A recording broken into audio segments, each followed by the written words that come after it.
침침한 눈이 밝아지고 뱃살이 쏙 빠지려면 단호박을 이렇게 드셔야 합니다. 호박이 넝쿨채에 굴러 떨어졌다라는 표현 아시나요? 큰 힘을 들이지 않으면서 우연히 좋은 일이 생기거나 큰 성과를 거둘 때 이런 속담 쓰이죠? 옛부터 단호박은 그 자체로 맛있고 영양가가 풍부한 식품으로 많은 사랑을 받아온 채소인데요. 맛있는 단호박이 우리 건강에 다양한 효능을 제공하는 사실 알고 있나요? 그리고 단호박에 관한 건강한 삶을 사는데 도움이 되는 정보들 같이 알아보실게요. 단호박은 맛도 좋고 건강에 많은 효능을 가지고 있는 정말 훌륭한 식품인데요. 이런 단호박의 놀라운 효능들 5가지 바로 알려드릴게요. 단호박의 첫 번째 효능은 바로 심혈관 건강 개선입니다. 단호박에는 불포화 지방산과 식이섬유가 풍부하게 들어있는데 이런 성분들이 혈중 콜레스테롤 수치를 조절하고 혈액순환을 원활하게 도와줍니다. 또한 이 불포화 지방산은 체내에 축적된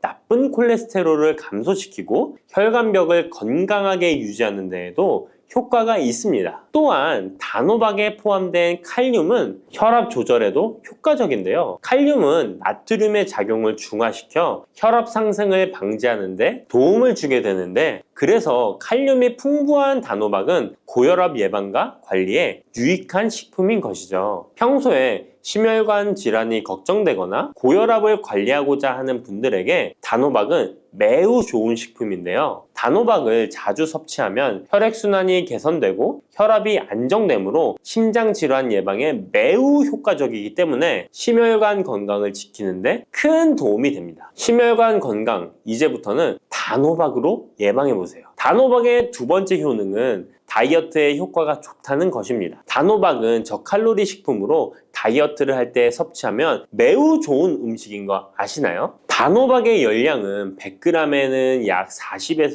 50kcal 정도밖에 안 되는데요. 보통 다이어트 하실 때 고구마 많이들 드시죠? 고구마의 열량은 100g당 약 85에서 110kcal인데요. 단호박의 칼로리는 고구마의 반도 안 되는 것이죠. 그래서 단호박은 다이어트 할 때 칼로리 걱정 없이 먹을 수 있습니다. 거기다 단호박은 식이섬유도 풍부해서 포만감을 오래 유지시켜줍니다. 이런 특징 덕분에 간식 대신 단호박을 드시면 과식을 방지할 수 있고 체중 조절에 효과적입니다. 또한 단호박의 식이섬유는 소화가 잘 되지 않아서 장에 천천히 흡수되기 때문에 혈당 조절에도 유익한데요. 급격한 혈당 상승을 막아주어 다이어트 중에도 혈당이 급격히 떨어지지 않게 도와주죠. 또한 다이어트 중에 발생할 수 있는 변비를 예방할 수 있기 때문에 체중 감량을 도울 뿐만 아니라 장 건강도 함께 챙길 수 있습니다. 다이어트 중이라면 단호박을 간식이나 식사 대용으로 활용해보세요. 맛도 좋고 영양도 풍부한 최고의 다이어트 식품입니다. 단호박의 세 번째 효능은 바로 눈 건강에 도움이 된다는 점입니다. 단호박에는 당근과 마찬가지로 비타민 A와 베타카로틴이 풍부하게 들어있는데요. 이 두 성분은 우리 눈의 건강을 지키는데 아주 중요한 역할을 합니다. 비타민 A는 눈의 망막을 건강하게 유지하는데 도움을 주고 시력 저하를 예방하는데 효과적이에요. 특히 야맹증 예방에도 도움을 줄 수가 있죠. 그리고 베타카로틴은 강력한 항산화 작용을 해주기 때문에 눈의 피로를 덜어주고 눈의 노화를 늦추는데도 도움을 줍니다. 혹시 하루 종일 스마트폰이나 모니터를 자주 보고 있지는 않으신가요? 화면을 계속 들여다보는 현대인들에게는 이 단호박에 들어있는 비타민 A는 특히 중요한 영양소라고 할 수 있죠. 눈이 피로하거나 건조감을 느끼신 분들에게 단호박은 자연적인 해결책이 될 수 있습니다. 단호박을 섭취하면 눈 건강을 지키고 나이가 들면서 생길 수 있는 시력 저하나 노화 방지에도 도움을 줄 수 있습니다. 단호박은 정말 건강에 많은 이점이 있는 식품이죠. 단호박의 놀라운 효능 네 번째는 면역력 강화입니다. 단호박에는 비타민 C와 아연이 풍부하게 들어있죠. 비타민 C는 면역 세포를 활성화시켜 감염 예방에 큰 도움을 주고 아연은 백혈구의 생성을 돕고 체내에서 염증 반응을 조절하여 면역 체계가 정상적으로 작동할 수 있게 도와줍니다. 이뿐만 아니라 단호박에 들어있는 항산화 물질들은 우리 몸의 세포를 보호하고 염증을 줄여 면역 기능을 더욱 향상시키는 데 도움을 주는데요. 특히 겨울철이나 환절기에 감기나 독감 예방을 위해 면역력 강화를 원하신다면 단호박을 꾸준히 섭취하시는 것이 좋은 식습관이 될 수 있습니다. 또 자주 피로감을 느끼거나 감기 등에 쉽게 걸리는 분들에게 단호박은 아주 좋은 식품이라는 것 알고 계시면 도움이 될 거예요. 단호박의 효능 5번째는 부종과 붓기를 개선하는데 도움을 주는 것입니다. 붓기에 호박이 좋다는 거 모르시는 분 없으시죠? 우리가 수술이나 시술을 받고 얼굴이 부을 때 약국에서 단호박즙 같은 거를 파는 것도 많이 보셨죠? 이는 단호박에는 칼륨이 풍부한데 칼륨은 체내에 있는 나트륨과 균형을 맞춰주고 몸 안에 불필요한 수분을 배출하는 역할을 합니다. 그래서 부종을 완화하고 몸의 붓기를 개선하는데 효과적이죠. 특히 평소에 손이나 발, 얼굴 등이 자주 붓는 분들에게 단호박을 섭취하면 체내 나트륨 농도를 조절해줘서 불필요한 수분이 빠져나가면서 붓기가 자연스럽게 완화될 수 있습니다. 이렇게 효능이 많은 단호박을 어떻게 섭취하느냐에 따라 그 효과가 달라질 수 있다는 사실 알고 계시나요? 섭취 방법에 따라 효능의 50%만 섭취하게 될 수도 있고 또 100%로 바뀔 수도 있는데요. 단호박 효능 100%로 섭취하는 방법 바로 소개해 드릴게요.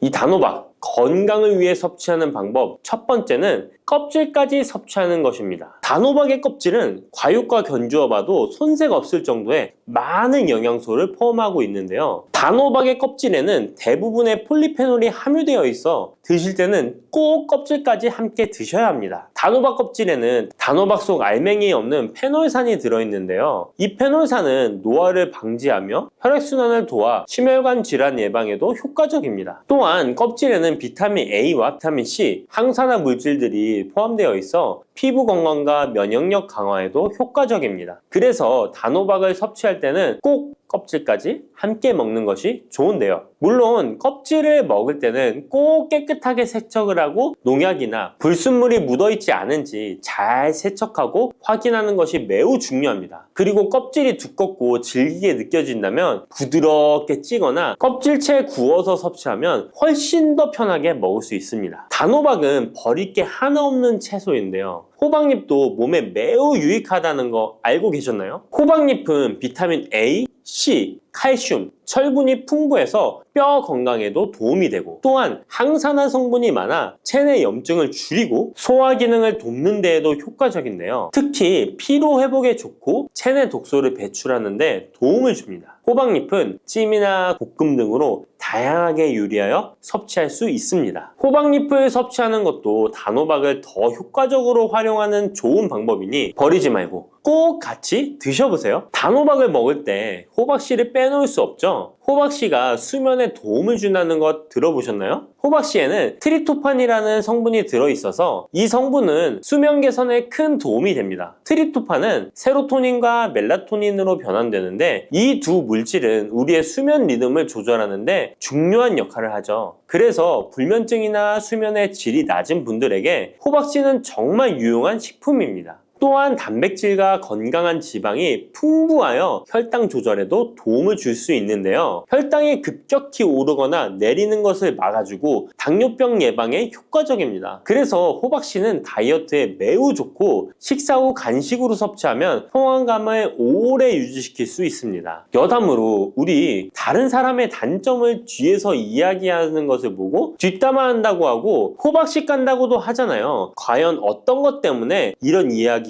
나왔을까요? 저도 궁금합니다. 아시는 분은 알려주세요. 이렇게 단호박은 아주 건강에 좋은 식품이지만 섭취 시 주의할 점이 있는데요. 건강을 지키기 위한 몇 가지 단호박 섭취 유의사항을 알아볼게요. 첫 번째는 껍질 섭취 시 소화 문제입니다. 단호박의 껍질은 건강에 많은 효능이 있지만 소화가 어려운 경우도 있을 수 있는데요. 특히 소화 기능이 약한 분들이나 위장에 민감한 분들은 껍질이 소화되지 않거나 불편함을 느낄 수 있습니다. 이런 분들은 단호박 껍질을 제거하고 속만 섭취하는 것이 좋습니다. 아니면 껍질을 먹을 때는 반드시 부드럽게 조리하여 섭취해서 소화 불량이나 복부 팽만감을 최대한 피하게 해야 합니다. 두 번째 유의사항은 알레르기 반응입니다. 단호박은 일반적으로 알레르기 반응을 일으키는 경우가 드물지만 일부 사람들은 호박에 알레르기가 있을 수 있는데요. 특히 호박이나 호박씨에 민감한 분들은 섭취 후 발진이나 가려움 등의 증상을 경험할 수 있습니다. 이런 증상이 나타난다면 단호박 섭취를 바로 중지하고 알레르기 전문의와 상담하는 것이 좋습니다. 알레르기 반응은 개인의 체질에 따라 다를 수 있기 때문에 처음 먹을 때는 소량으로 섭취하여 반응을 확인하는 것이 안전하다는 거 기억해 주세요. 단호박 섭취에 유의해야 할 사항 세 번째는 신장 질환이 있는 사람의 섭취입니다. 단호박은 칼륨이 풍부한 식품인데요. 신장 기능이 약한 분들은 칼륨 과다 섭취가 문제가 될 수 있습니다.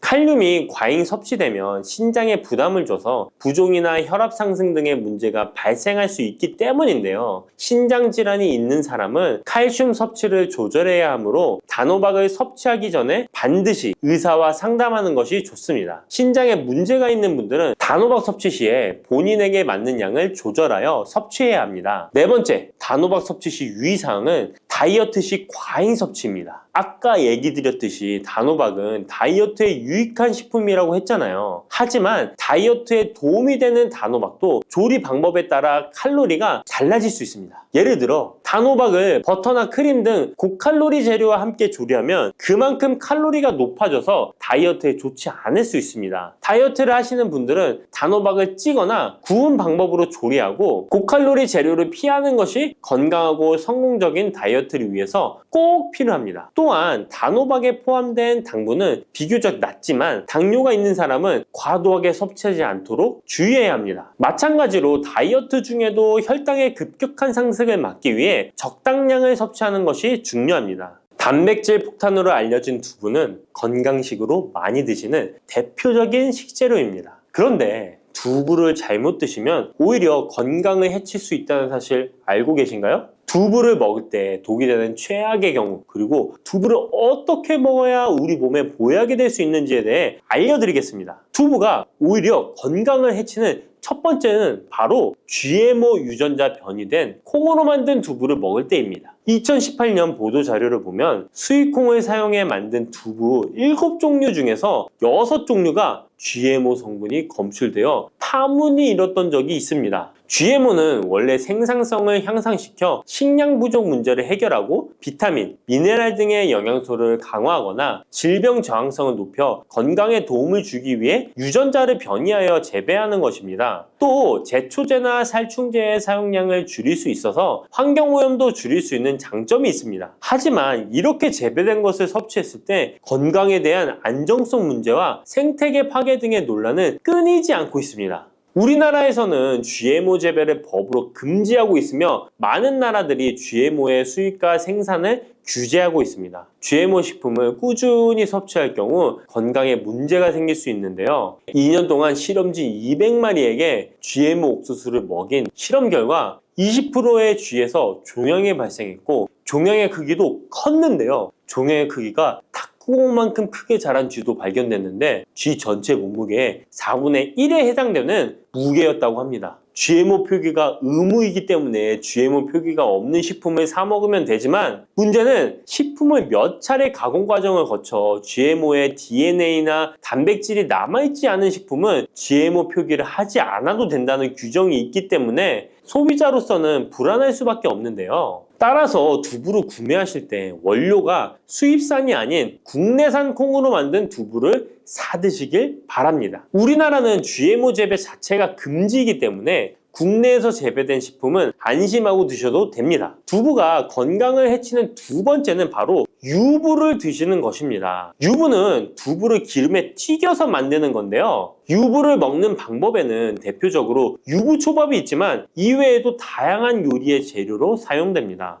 유부의 고소한 맛과 부드러운 식감 때문에 다양하게 사용되지만 건강에 해로울 수 있으니까 주의하셔야 됩니다. 두부를 기름에 튀겨 만든 유부는 칼로리가 높아질 뿐만 아니라 트랜스 지방이 생성됩니다. 트랜스 지방은 혈관 내 콜레스테롤을 증가시키고 심혈관 질환의 위험을 증가시킵니다. 이로 인해 대사증후군과 뇌 기능에도 영향을 미쳐 인지력, 학습 능력을 감소시키는 부작용을 일으킬 수 있습니다. 유부를 아예 드시지 말라는 게 아니라 맛이 좋고 간단하게 식사 대용으로 드실 수 있는 유부만 맛이 좋고 간단하게 식사 대용으로 드실 수 있는 유부지만 과하게 드시지 않고 적절히 드시면 좋겠죠? 세 번째, 두부를 드실 때 주의할 점은 시금치와 함께 드시면 안 된다는 것입니다. 시금치는 철분이 풍부하게 함유되어 있어 빈혈 예방에 효과적으로 알려져 있습니다. 또한 비타민 A, 루테인, 제아잔틴 등의 영양소가 풍부하여 눈 건강 증진에 탁월한 효능이 있고 마그네슘, 비타민 K 등이 풍부해서 뼈 건강 증진에 효과적인 것으로 알려져 있습니다. 그러나 문제는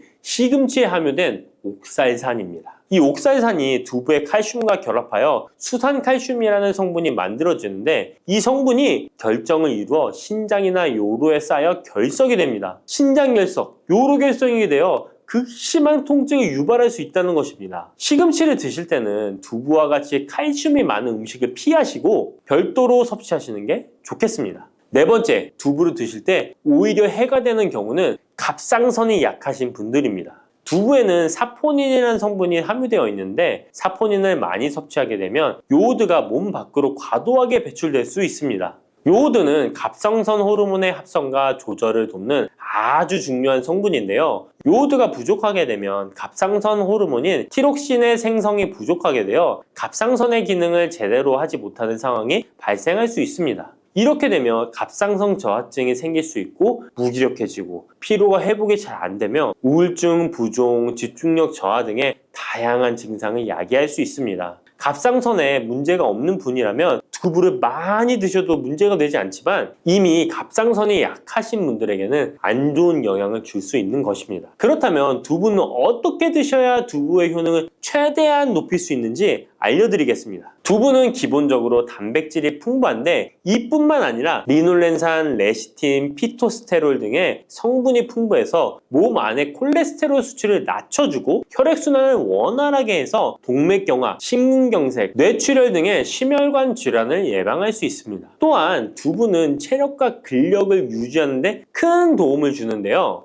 바로 두부의 풍부한 단백질 때문이죠. 근육은 매일 일정량이 새로운 근육으로 대체되기 때문에 매일 단백질을 공급해줘야 되는데요. 우리 몸에 단백질을 공급해주기 위해 정말 유용한 음식이 두부인 것이죠. 또한 두부에는 콜린이 풍부한데 콜린은 알츠하이머성 치매를 예방하는데 탁월한 효능을 발휘하게 됩니다. 두부는 탈모 예방에도 도움이 되는데요. 머리카락의 원료인 단백질을 보충하는데 도움이 될 뿐만 아니라 이소플라본이 풍부해 남성 호르몬을 조절해줍니다. 따라서 호르몬성 탈모 예방에 도움을 줄 수 있는 것입니다. 또한 두부는 건강하게 장수하는 데 도움이 되는데요. 많은 과학자들의 연구 결과 건강하게 장수한 사람들의 특징이 식물성 단백질을 꾸준히 섭취했다는 사실을 발견했고 동물성 단백질을 식물성 단백질로 바꿔 섭취했을 때 사망의 위험성이 낮아진다는 연구 결과도 있습니다. 이러한 효능이 극대화가 되려면 소화 흡수가 잘 되어야겠죠? 두부 중 소화 흡수가 가장 잘 되는 것이 바로 순두부입니다. 순두부는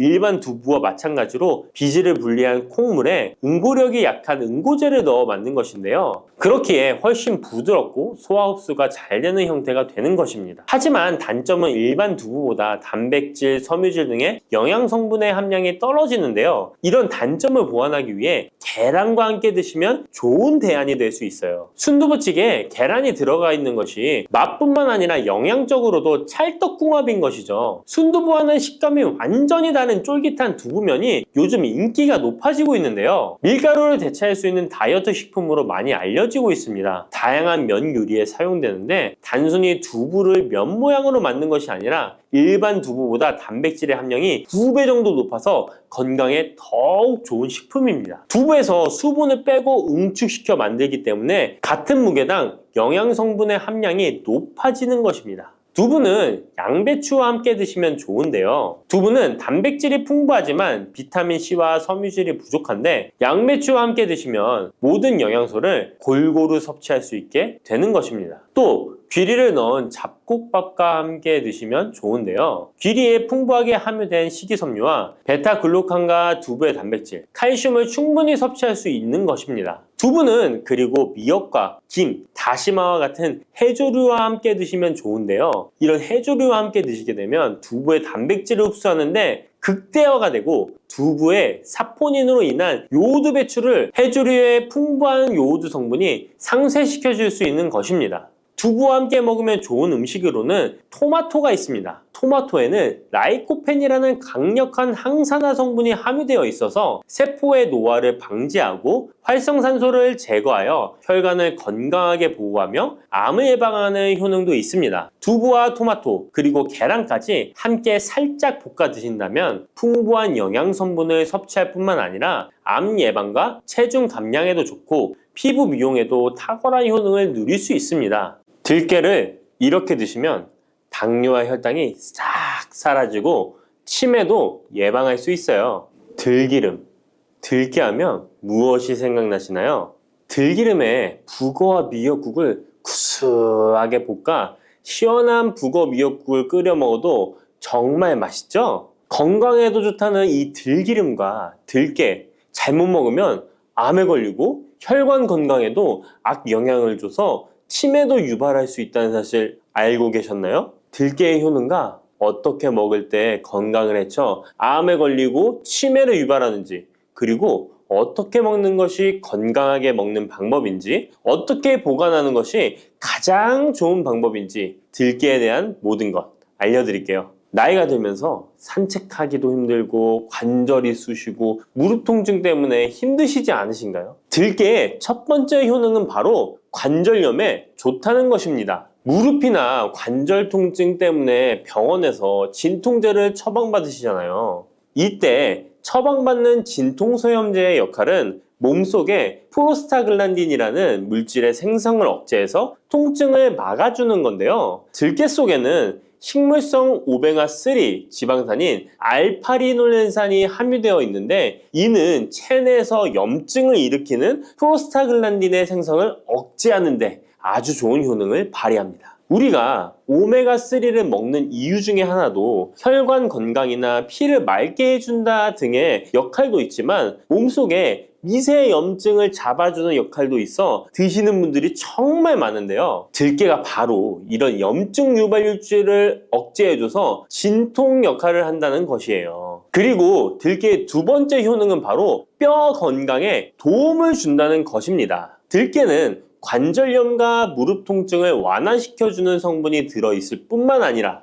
바로 뼈 건강에도 도움을 주는 식품인데요. 바로 칼슘 함량이 높기 때문입니다. 들깨의 100g에는 390mg 정도 되는 칼슘이 함유되어 있어 뼈 건강에 아주 도움을 줄 수 있는 좋은 식품이기도 합니다. 그래서 뼈 건강에 아주 도움을 줄 수 있는 좋은 식품이기도 합니다. 그래서 들깨를 꾸준히 섭취하면 골다공증 예방에도 참 좋은데요. 골다공증은 중년 이후 노화가 진행될 때 영양 불균형이 생기면서 많이 발병하게 되는데요. 여성의 경우 폐경 이후에 골밀도가 많이 감소해서 골다공증이 발생하는 경우가 많습니다. 노인의 골반 골절은 65세 이상은 30%가 1년 내에 사망하고 80세 이상은 50%가 2개월 내에 사망할 수 있으므로 노인의 뼈에 대한 관리는 매우 중요한데요. 골다공증의 관리는 뼈 건강을 유지하고 골절 위험을 줄이기 위해 중요합니다. 뼈 건강을 위해 들깨 꾸준히 섭취하는 게 좋겠죠?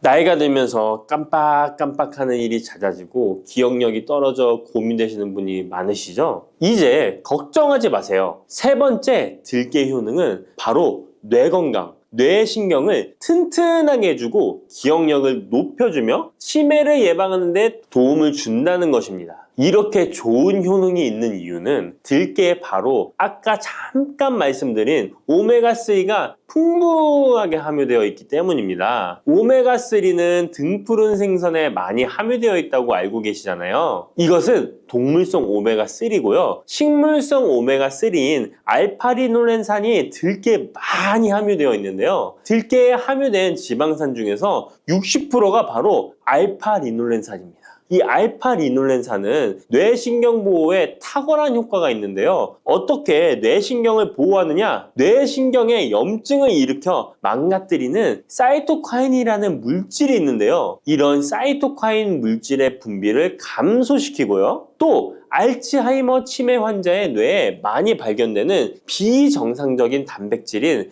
베타 아밀로이드도 바로 이 알파리놀렌산이 감소시키기 때문입니다. 참치에 많이 함유되어 있다는 DHA 들어보셨죠? DHA가 바로 대표적인 뇌기능 강화 물질인데요. 이 DHA가 기억을 높이는 데 도움을 주고 학습 능력 또한 좋게 하는데요. 이 DH는 체내에 합성되지 않아 식품으로 섭취를 해야 합니다. 들깨에 함유된 알파리놀렌산이 흡수될 때 바로 이 DHA로 전환이 됩니다. 어린이 전용 오메가3 같은 경우도 성인보다는 EPA보다 DHA 함유량이 높은 영양제도 많죠? 들깨가 뇌신경, 뇌 건강에 좋은 이유가 바로 이겁니다. 네 번째 들깨의 효능은 심장을 건강하게 하고 뇌혈관의 노화를 막아주는데 도움을 준다는 것입니다. 알파리놀렌산이 체내에 흡수될 때 DHA로 변환된다고 했잖아요. 그뿐 아니라 바로 EPA로도 변환이 되는데요. 이 EPA가 어떤 역할을 하냐면 바로 혈소판 응집을 억제해 혈관에 혈전이 생기는 것을 방지하는 효능이 있습니다. 그리고 혈관을 튼튼하게 하는 효능과 혈액의 중성지방과 나쁜 콜레스테롤인 LDL을 낮추고 좋은 콜레스테롤인 HDL을 높여주는 역할도 합니다. 미국의 심장협회에서는 허혈성 뇌졸중, 심장마비로 인한 돌연사, 관상동맥 질환 등의 위험을 감소시키기 위해 매주 1에서 2회 이상 오메가3 지방산이 풍부한 등푸른 생선을 섭취하는 것이 도움을 준다고 발표했습니다. 그런데 이 오메가3 지방산의 함량을 살펴보면 100g당 오메가3 지방산의 함량이 연어에는 11.5g, 고등어에는 9.9g, 들깨에는 무려 63.1g이나 함유되어 있습니다. 정말 많이 함유되어 있죠? 들깨에는 연어에 비해 5배 이상 들어있다는 것입니다. 들깨를 꾸준히 드셔서 혈관도 건강하게, 심장도 튼튼하게 유지하시기 바랍니다. 다섯 번째 들깨의 효능은 바로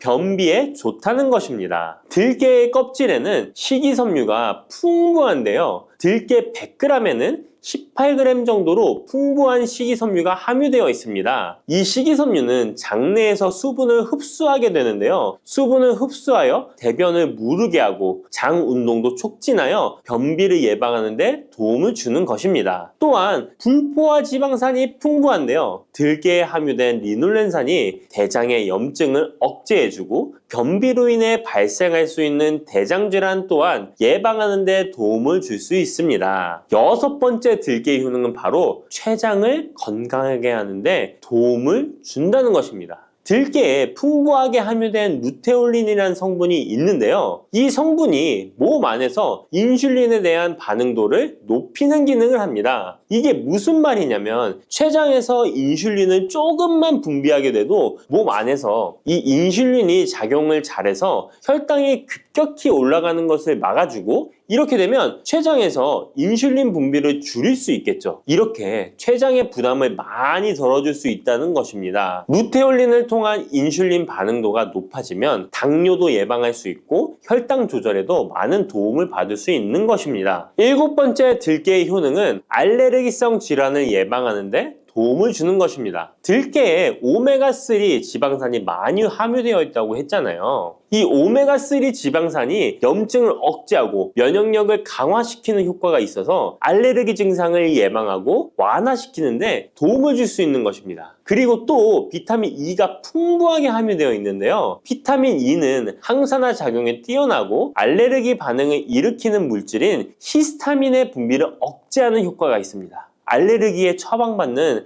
항히스타민제와 비슷한 기전이라고도 어찌 보면 볼 수 있겠죠. 여덟 번째 들깨의 효능은 빈혈에 좋다는 것입니다. 들깨 100g에는 철분이 약 14mg 정도로 함유되어 있는데요. 이는 시금치의 약 2배에 해당됩니다. 시금치보다도 철분 함량이 높아 빈혈에 도움을 줄 수 있는 것이고, 그뿐만 아니라 들깨에 함유된 비타민 B1, 2는 조혈작용을 도와주는데요. 조혈작용이란 혈액 속의 혈구를 만들어내는 과정을 말합니다. 빈혈이 있는 분들이 들깨를 꾸준히 드신다면 빈혈을 개선하는데 많은 도움을 받을 수 있는 것이죠. 자, 그런데 이렇게 좋은 들깨도 가장 취약한 단점이 있습니다. 그것은 바로 열에 약하고 쉽게 산패된다는 것입니다. 일반적으로 통들깨보다는 들기름으로 많이들 섭취하게 되시는데요. 이 들기름을 짤 때의 방법이 중요합니다. 보통은 200도 이상으로 들깨를 달달 볶아서 기름을 짜게 되는데요. 이때 몸에 좋은 오메가3 지방산이 대부분 파괴가 됩니다. 그래서 들기름을 드실 때는 저온에서 압착한 기름을 사용하시는 것이 좋습니다. 저온에서 압착한 기름은 제가 하단 링크에 있으니까 잘 구경해 보세요. 저온 압착유 또는 생들기름이라고도 하는데요. 이 기름을 요리에 사용할 때에도 열에 오랫동안 가열하지 마시고 요리가 끝나갈 무렵에 들기름을 넣어주시거나 먹기 직전에 드레싱을 하여 드시는 것이 좋습니다. 들기름은 또한 산패가 쉽게 되는데요. 들기름이 산패되면 벤조피렌이 생성되게 되는데 이게 1급 발암물질입니다. 산패된 들기름을 지속적으로 드시게 되면 발암물질을 계속 먹게 되는 것이죠. 그래서 들기름의 사용기한을 지켜주시는 것이 좋은데요. 보통은 2달 이내로 드시는 것이 좋고, 개봉을 하셨다면 1달 이내에 소비하시는 것을 권장드립니다. 보관 방법도 정말 중요한데요. 신문지나 검은 비닐 등으로 감싸서 빛을 차단하고 밀봉한 상태에서 반드시 냉장 보관하시기 바랍니다. 만약 실온에 두신다면 들기름의 산패는 급속히 진행되기 때문입니다. 그런데 이 들기름을 오래 보관할 수 있는 방법도 있는데요. 그것은 참기름과 섞어서 보관하시는 것입니다. 참기름에는 비타민 E와 세사몰이라는 성분이 있는데요. 이 성분이 산패를 막아주는 데 도움을 줍니다. 이 세사몰이라는 성분은 참기름을 고온에 볶거나 기름을 짜는 과정에서 생성되는 물질인데요. 이 때문에 다른 기름에 비해 참기름이 산패가 느리고 지속성이 좋은 것이죠. 그래서 들기름과 참기름을 7:3 또는 8:2 정도로 섞어서 보관하시면 조금 더 오래 보관하실 수 있습니다. 그런데 들깨를 기름으로 드시게 되면 들깨 껍질을 섭취할 수 없는데요. 들깨 껍질에 몸에 좋은 식이섬유와 대표적인 항산화 물질인 폴리페놀 성분들을 다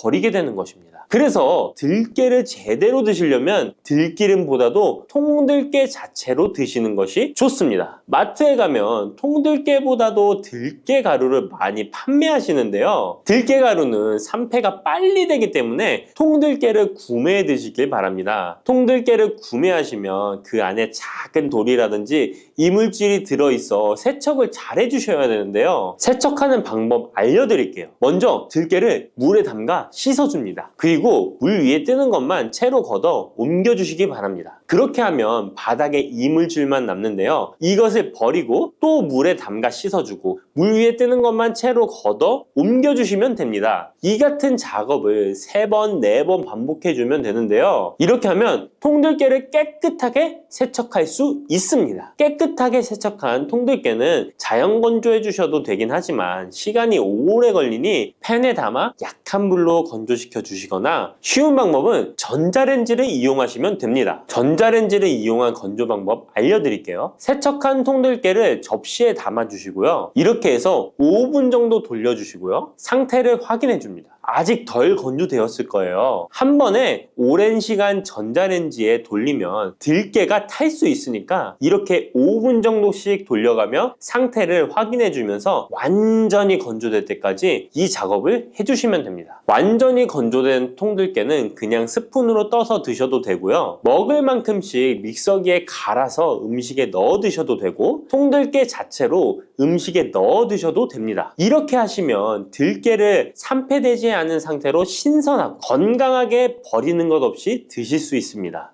혈관을 깨끗하게 하고 당뇨를 예방하려면 땅콩을 이렇게 드셔야 합니다. 여러분, 땅콩 좋아하시는 분 있으신가요? 저는 땅콩과 건어물을 안주로 참 좋아하는데요. 이런 맛있는 땅콩이 건강에 좋은 효능들이 많다는 것 혹시 아시나요? 심심풀이 땅콩이라는 말이 있을 정도로 땅콩은 우리에게 매우 친숙한 음식인데요. 하지만 땅콩의 그 놀라운 효능을 제대로 아는 분은 많이 없을 거예요. 땅콩이 얼마나 우리 몸에 좋은 영향을 미치는지, 그리고 어떻게 섭취하면 더 좋은 효과를 볼 수 있는지 땅콩에 대해서 자세히 알아보겠습니다. 어렸을 적에 키가 작은 친구를 땅콩 같다고 놀리지 않으셨나요?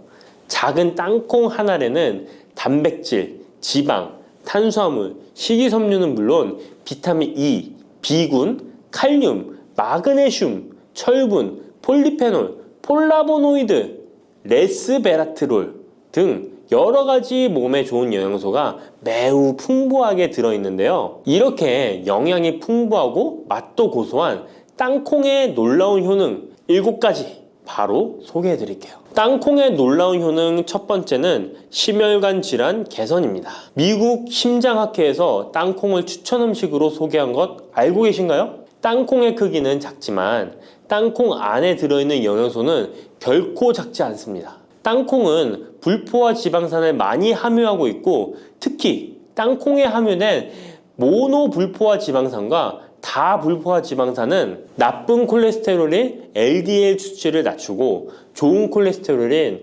HDL을 높이는 데 도움이 됩니다. 또한 땅콩에 함유된 단일 불포화 지방산은 혈중 콜레스테롤 수치를 낮추는 데 도움을 주는데요. 혈중 콜레스테롤이 낮아져 심장 건강을 지키는데 매우 좋은 작용을 하는 것이죠. 또한 땅콩은 불포화 지방산이 풍부하고 비타민 E가 풍부하게 들어있어 심혈관 건강에 도움을 주고 혈관을 보호하며 혈액순환과 동맥경화증을 예방하고 심장 질환의 위험을 줄여줍니다. 또한 땅콩은 마그네슘, 칼륨, 식이섬유와 같은 심혈관 건강에 중요한 영양소를 함유하고 있어 혈압을 조절하고 혈관을 건강하게 유지하는 데 도움을 준다는 것 꼭 기억해 주세요. 땅콩의 놀라운 효능 두 번째는 뇌 건강에 도움을 주는 것입니다. 땅콩에는 레시틴과 비타민 E가 들어있는데요. 이 성분들은 뇌세포를 보호하고 뇌 건강을 유지하는 데 중요한 역할을 합니다. 특히 땅콩은 기억력과 집중력 향상에 도움이 될 수 있어 중년과 노년층에게 매우 유익한 음식이라는 것 아시나요? 땅콩이 함유된 비타민 E, 폴리페놀, 특히 레스베라트롤 등 강력한 항산화 성분은 뇌 건강에 도움을 줍니다. 이러한 항산화 성분은 뇌에서 발생할 수 있는 산화 스트레스를 줄여주며 이는 신경세포를 보호하고 뇌 기능을 향상시키는 기능도 해준답니다. 또한 땅콩은 불포화 지방산, 특히 오메가3 지방산을 포함하고 있어 뇌 기능을 개선하고 치매와 같은 뇌 질환을 예방할 수도 있는데요. 특히 불포화 지방산은 뇌세포의 구성 성분으로 중요한 역할을 하며 뇌신경 전도 속도를 높여 기억력과 합승 능력을 향상시킬 수 있습니다. 땅콩의 효능 정말 놀랍지 않나요? 아직 놀라기는 이른데요. 땅콩의 효능 세 번째는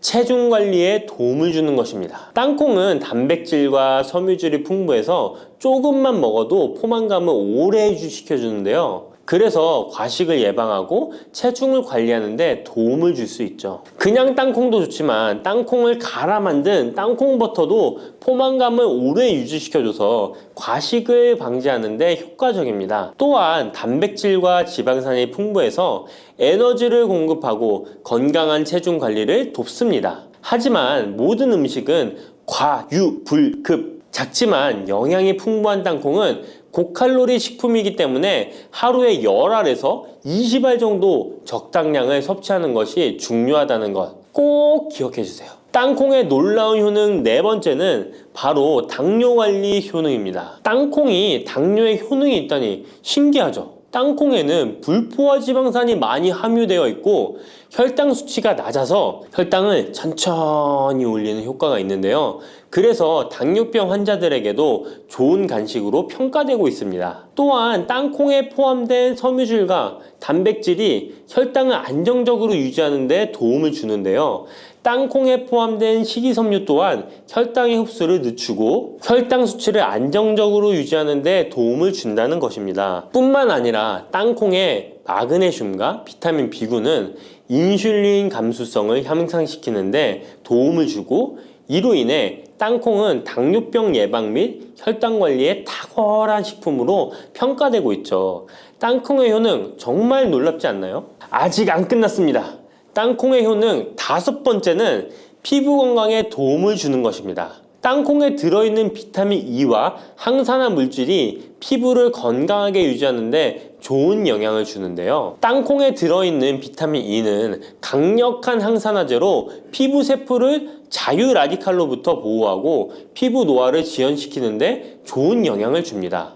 이 성분은 피부의 탄력을 유지하고 주름을 예방하는 데 효과적이며 피부 노화를 방지하고 염증을 줄이며 피부를 매끄럽고 촉촉하게 만들어줍니다. 그래서 땅콩은 아름다운 피부를 위한 좋은 식품이죠. 그리고 땅콩에 포함된 불포화 지방산, 특히 올레산과 리놀렌산은 피부의 수분 유지를 도와 피부가 건조해지지 않도록 하며 염증을 줄여 피부 트러블을 완화하는 데 도움을 줄 수 있습니다. 뿐만 아니라 땅콩에는 아연이 포함되어 있어 피부 회복에 중요한 역할을 합니다.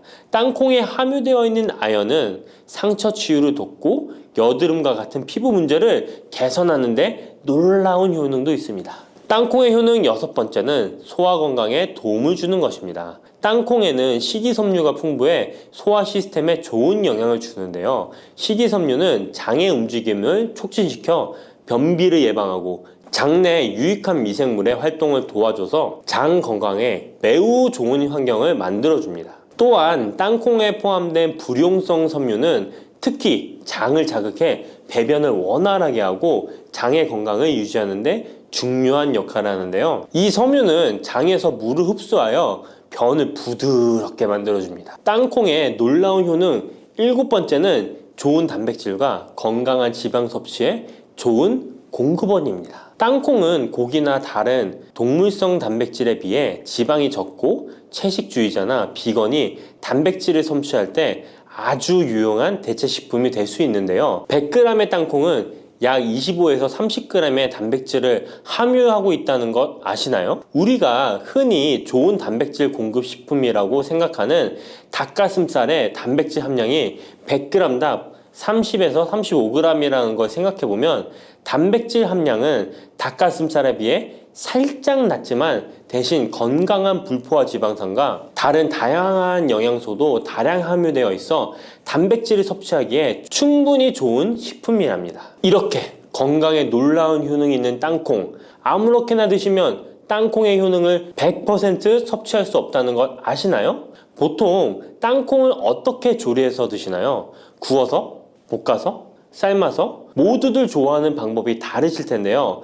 생땅콩을 먹는 것이 가장 좋다라고 들으신 분들도 있으실 거예요. 과연 땅콩을 가공하지 않고 생으로 먹는 것이 가장 좋은 방법일까요? 정답은 아니오입니다. 생땅콩에는 독성이 있을 수 있는 물질인 아플라톡신이 포함되어 있을 수 있기 때문에 이를 피하기 위해서는 반드시 충분히 익혀 먹어야 하는데요. 볶거나 구운 땅콩은 아플라톡신을 제거할 수 있어 안전하게 섭취할 수 있지만 그보다는 땅콩을 삶아서 먹는 것이 더 건강에 좋다는 것 알려드릴게요. 땅콩을 삶았을 때 더욱 건강에 좋은 이유 몇 가지가 있는데요. 바로 알려드릴게요. 첫 번째, 삶은 땅콩은 볶은 땅콩에 비해 항산화 성분이 더 많습니다. 볶을 때 일부 항산화 성분이 파괴될 수 있고 또한 땅콩의 껍질에는 폴리페놀과 레스베라트롤이 풍부하게 함유되어 있기 때문에 땅콩을 볶은 뒤 버리는 껍질은 이런 몸에 유익한 성분들을 섭취할 수 없기 때문입니다. 두 번째, 삶은 땅콩은 과일산이 더 적고 식이섬유도 풍부한데 이로 인해 소화가 더 용이합니다. 세 번째, 삶은 땅콩은 아크릴아마이드라는 발암 물질이 덜 생성됩니다. 아크릴아마이드는 고온에서 볶을 때 발생할 수 있는데 삶은 과정에서는 이 유해 물질이 생성되지 않습니다. 이제는 건강을 위해 삶아 드셔야 한다는 것 아셨죠? 하지만 땅콩을 섭취하시기 번거롭거나 조금 더 쉽게 섭취하고 싶은 분들도 있으실 텐데요. 이런 분들은 땅콩 버터를 드시면 됩니다. 땅콩 버터는 땅콩에 버터를 넣은 거 아니야? 라고 생각하시는 분도 있으시죠? 그것은 아니고 땅콩을 계속해서 갈게 되면 크림과 같은 형태로 변하게 되는데 이게 마치 버터처럼 부드러워 땅콩 버터라고 부르는 것입니다. 땅콩 버터는 땅콩의 영양소를 그대로 담고 있어 섭취할 때 매우 편리한데요. 다만 가공된 버터에는 설탕이나 염분이 추가될 수 있기 때문에 첨가물이 없는 순수한 땅콩 버터를 선택하는 게 좋겠죠. 땅콩 버터는 샐러드 드레싱에 넣거나 통밀빵에 발라 먹으면 더욱 맛있고 건강하게 섭취할 수 있습니다.